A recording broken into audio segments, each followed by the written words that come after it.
मुलगी झाली हो ह्याचा पहिला भाग जो मी 4 वर्ष आधी लिहिला होता, त्याच्यावरती तुम्ही सगळ्यांनी खूप मनापासून प्रेम केलं, त्याच्यासाठी खूप खूप खूप धन्यवाद. त्या प्रेमामुळे, तुमच्या सगळ्या कमेंट्स वाचून मी आज त्याचा भाग दुसरा घेऊन आलेली आहे तुमच्यासमोर. आणि मी ॲक्च्युली खूप नर्वस होते बिकॉज मी खूप परफेक्ट नाही आहे मराठी लिहिण्यामध्ये. बट येस, मला हे एक्सप्रेशन जे आहे ते तुमच्यापर्यंत पोचवायचं होतं. माझी भावना तुमच्यापर्यंत पोचवायच्या होत्या आणि म्हणून मी हा छोटासा प्रयत्न पुन्हा एकदा करते आहे. तर तुम्हाला जर हे आवडलं तर नक्कीच ह्या भाग दुसऱ्यावरती पण तुम्ही खूप खूप प्रेम दाखवा. तर चला सुरू करूयात. ह्याचं शीर्षक आहे एक जादूगार, मुलगी आणि नातवाची भावनिक गोष्ट. म्हणजे ह्या लेखात तो जो जादूगार आहे तो आता आजोबा झाला आहे बरं का.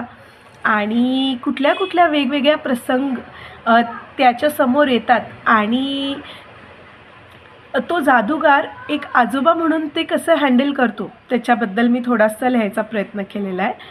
तर सुरुवात करूया. कथा, आठवणी आणि माया ही 3 गोष्टी माणसाचं आयुष्य सुंदर बनवतात. लहानपणापासूनच जेव्हा मुलगी वडिलांच्या मांडीवर बसून कथा ऐकत असते, जादूगार, पऱ्या, चमत्कार, तेव्हा तिला वाटायचं की जगातील सर्वात मोठं जादू म्हणजे त्या कथातील चमत्कार असते. पण ती मोठी झाल्यानंतर तिला समजतं जादू तर तिच्या बाबात होती, त्यांच्या शब्दात, त्यांच्या मिठीत, त्यांच्या प्रेमात. त्या बाबांनी तिला धरून चालायला शिकवलं. पहिलं पाऊल पडताना तिचा हात इतक्या मजबूतीने पकडला की ती कधी घाबरलीच नाही. तिला पहिल्यांदा शाळेत सोडताना त्यांच्या डोळ्यातलं दडलेलं पाणी तिने पाहिलं, पण तेवढंच त्यांच्या हसण्यातलं धैर्यही पाहिलं. कधी ती रडत आली तर त्यांच्या एका हातावर तिचं सगळं दुःख जणू विसरून जायचं.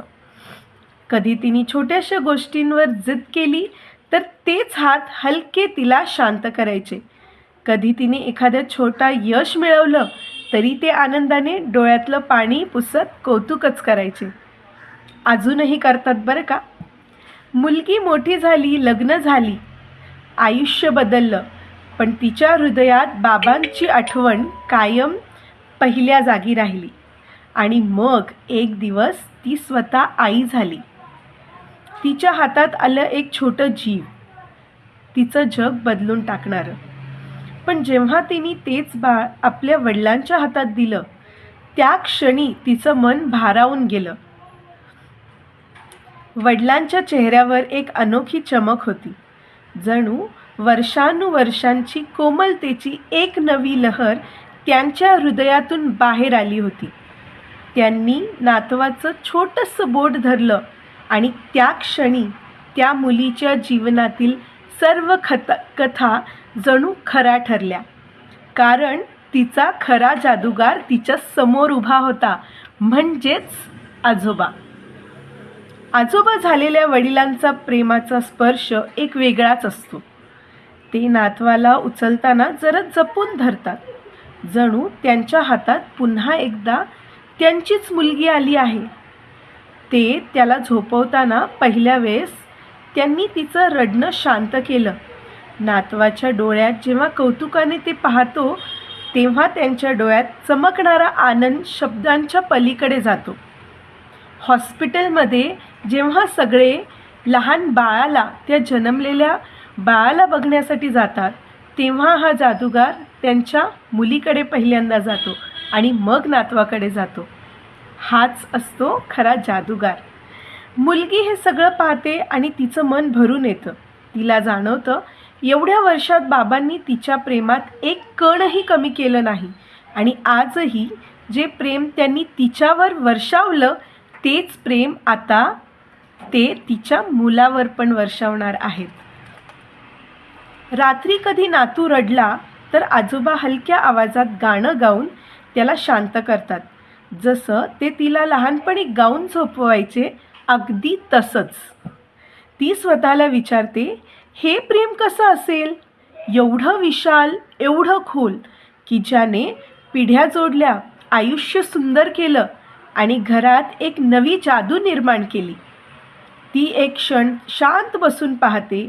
3 पिढ्या एकाच फ्रेममध्ये, बाबा, ती आणि तिचा मुलगा.